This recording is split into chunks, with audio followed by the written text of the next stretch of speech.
Таулардың қатпарындай жырым бар, балалар хаттарындай, әжімім бар бейнеттің тақтарындай. Қашан қазақ атандым мен азамат.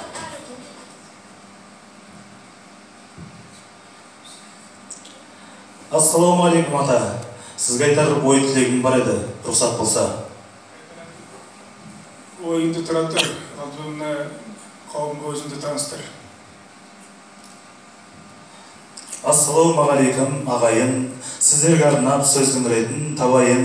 Шықтым ғой алдарыңа міне бүгін, арымдап тоқтамастан шабайын.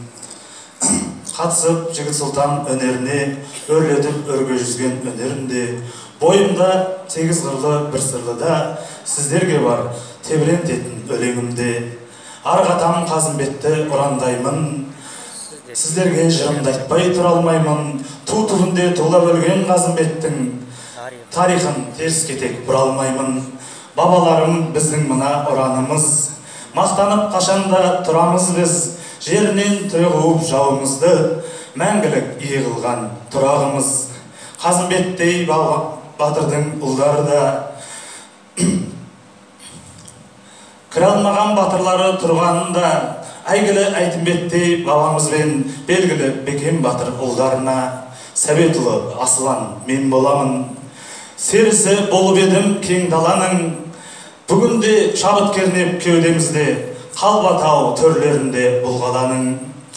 Арманым асқақ биік белесінде, қарсыласпен шықсам деп белдесуде, ойладым қазылардың шықсам деп ем, ойладым қалсам бүгін ел есінде.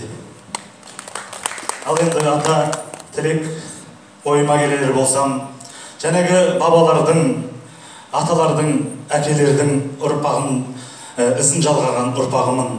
Сол бабаларым қорғап кеткен елімен жері бүгінгі таңда міне өз алдына тәуелсіз ел болып, басқа мемлекеттермен терезесі тең дәрежеде отыр. Сол еліме теңізге қосылған тамшыдай болса да бір үлесімді қоссам деп ем.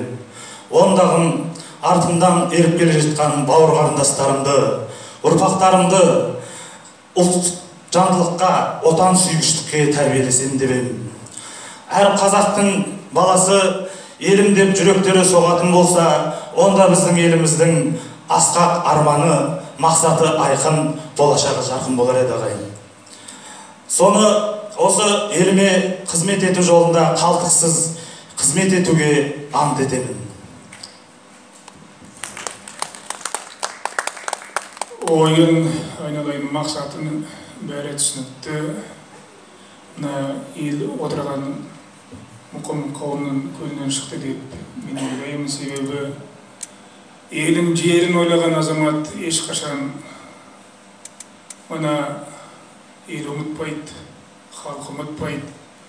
Сондай алған мақсатын орындалсын, жігерім қалмасын.